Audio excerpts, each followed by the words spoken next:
The mayors, we should have solved this problem at home. This should never have gone to Trenton. You're at risk. Because the commissioner can cut more than 5.4 million. I think there's a misnomer here that people heard 4.5 million, they read it in the paper, they read the resolutions, they read where. The commissioner can cut everything that is not thorough and efficient education.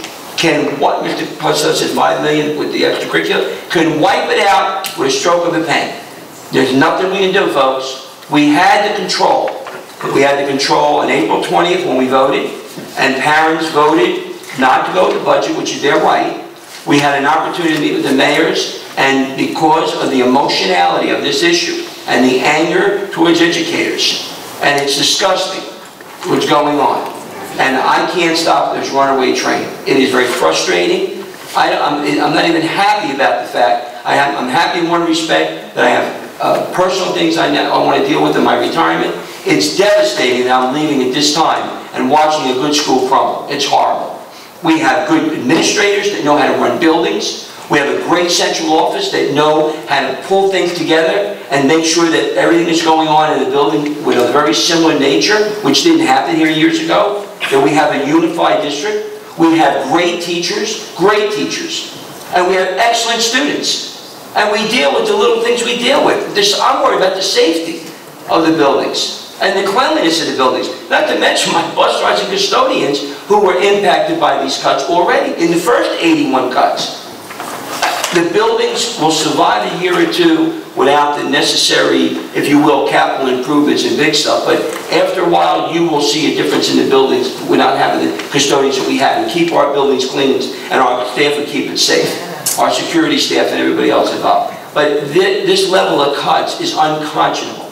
I mean, I'm somewhat shocked that the mayors, I knew they were angry, we let them vent, and I think you have to do that, just like some of you let me vent. You have to let it happen. But after all said and done, we should be coming together and say, okay, now let's solve this thing for the benefit of everybody involved. And we will be making additional cuts across the board in every area. It's not just going to be athletics, it's not going to just be, we're still not cutting programs. I will not recommend to this board in cutting learning centers. I will not do it. Not just FPAC, and I did not bring any students out. Students have a right to come to this meeting, just like the people who come here for the last 2 years. They have a right to speak up. And some of the people in the audience should learn from the children in this district because they know how to address a Board of Education with respect. And I do get angry and I lose my temper when people say the same thing over and over and over. It's a broken record. Move on. We have other things to do, real important things to do. And this board has a challenge ahead of it.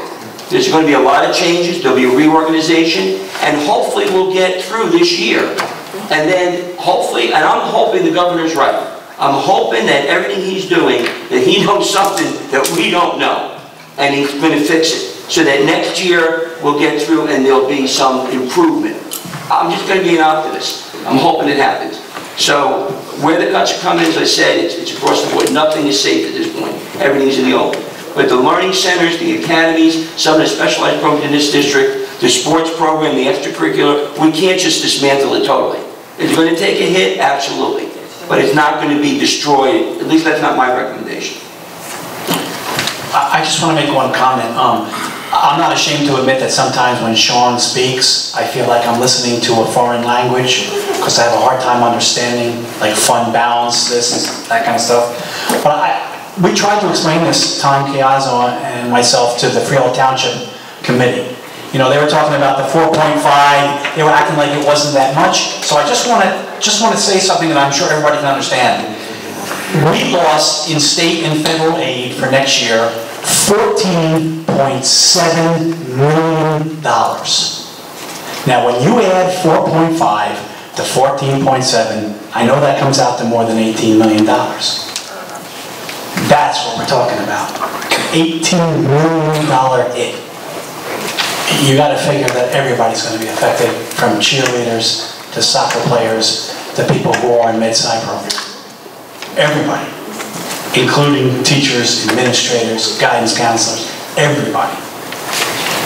And sometimes, I know that some people said that the public voted. Sometimes I wonder if the public knew what they were voting. I really wonder. If they knew these cuts were going to be this massive, I wonder if they would have turned down the budget.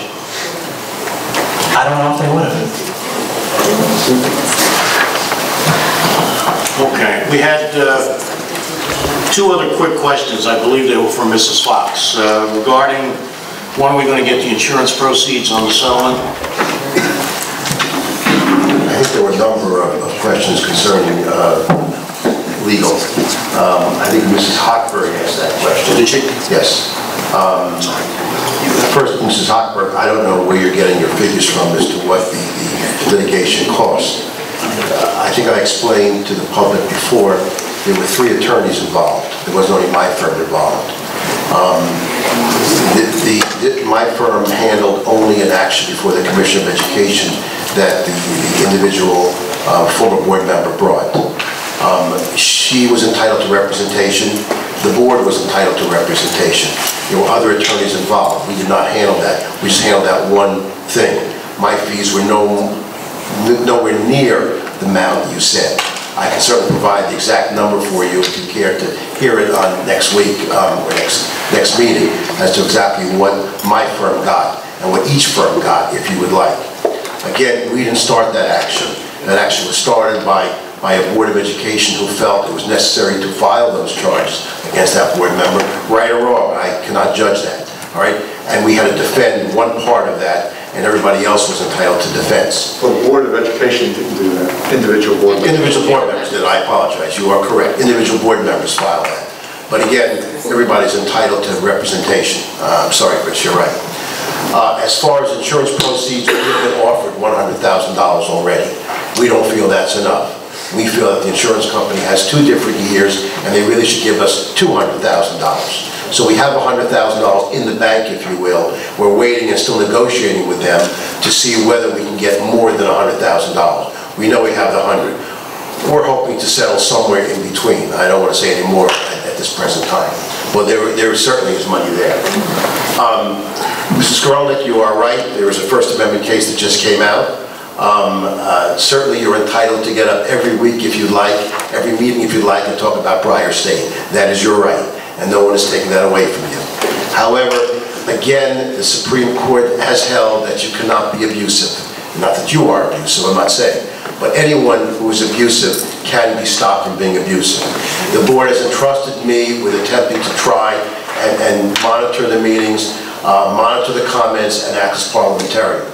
I thought that the individual got abusive last time, and that's when I stopped. That is the eyes of the beholder. Beauty's in the eyes of the beholder. I felt there was abuse, and abuse cannot go on. But you are entitled to talk whatever you want for the 4 minutes, and you bring up Breyer State, and you have your right to do that. And lastly, I was asked the question of who do we represent? We do not represent individuals. My firm and any law firm represents the entire Board of Education, the entire district. That doesn't mean, however, that when an individual is sued, because they are a member of a Board of Education, they're entitled to representation as far as that goes. So we represent the board, the district. We don't represent each individual board members unless they are sued in their capacity as a board member. Then we represent them as well as the district. That's who we represent. We don't represent the people. You may think we represent the people. We represent the board, the district. Our client is this district, this board. It is not the people in general. Now, you elect these people, you can unelect these people. That's your right. But as far as who we represent, it is representing the entity of the Freehold Regional Board of Education. Did I answer all the questions? Yes, I think so. The only remaining one I'm aware of regards our interim situations. Please be aware we are moving as swiftly as possible in the superintendent, assistant superintendent for student services, and indeed the principal opening that exists within the district. That not in an interim way, but we have 2 meetings coming up in June, during which we will hopefully, and I don't actually see any reason why not, we will be hiring an interim superintendent. We will be appointing someone in an interim type capacity as assistant superintendent for pupil services, and indeed also hiring a new principal for the district.